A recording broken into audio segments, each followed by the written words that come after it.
Hello, welcome to Podcast Bytes, powered by India Law LLP. I am Jigar Trivedi. Today we are dissecting a consequential policy shift in India's highway infrastructure sector and one that every concessionaire, project lender, and infrastructure professional must pay close attention to.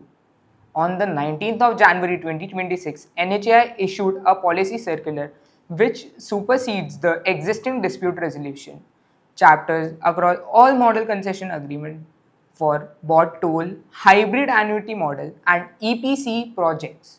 This circular gives effect to a directive from the Ministry of Road Transport and Highways dated the 12th of January 2026, which itself operationalizes guidelines issued by the Ministry of Finance governing domestic public procurement contracts. Before this circular, dispute resolution in NHAI contracts followed a multi-tier waterfall mechanism.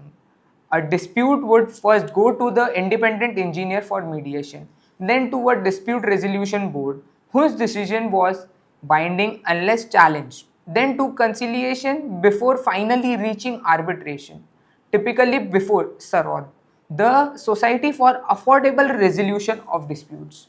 The entire architecture was designed to filter disputes progressively before reaching a binding arbitral award. The new chapter dismantles that waterfall. It introduces a bifurcated mechanism based purely on the monetary value of the dispute. Disputes valued at less than rupees 10 crores go to the arbitration either before Sarod or the India International Arbitration Center, the IIAC. The arbitral award remains final and binding. However, and this is the critical change, disputes valued at rupees 10 crore or above shall not be referred to arbitration. Instead, they must go through conciliation under the Arbitration and Conciliation Act 1996.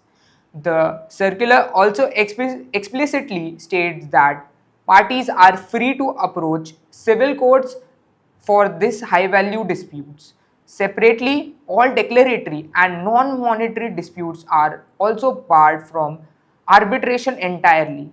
This new chapter applies with immediate effect to all existing and future bought toll, HAM, and EPC projects, with the only carve out being arbitration already underway. The practical consequences is significant. Conciliation is non-binding. If one party refuses to settle, the process ends without a resolution, pushing the dispute to the civil court system, which is notoriously slow. For a concessionaire dealing with a large amount, say land acquisition, delays, or scope changes, this is a fundamental shift in their ability to obtain timely enforceable relief. For lenders, this directly affects bankability. Project finance decisions are based on risk allocation model. Removing binding arbitration for claims about 10 crore introduces genuine uncertainty into those models. The National Highways Builder Federation wrote to the finance minister as recently January 17, 2026, stating that the change would impair project cash flows and transfer financial stress to the banking system. NHAI's January 2026 circular draws a sharp line at rupees 10 crores. Below it, binding arbitration continues. Above it, only non-binding conciliation or civil courts.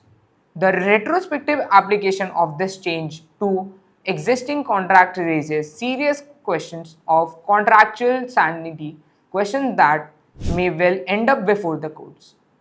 This has been Podcast Bytes powered by India Law LLP. I am Jigar Trivedi. For a detailed legal assessment of how these changes affect your project or concession agreement, reach out to the team at India Law LLP. See you next time.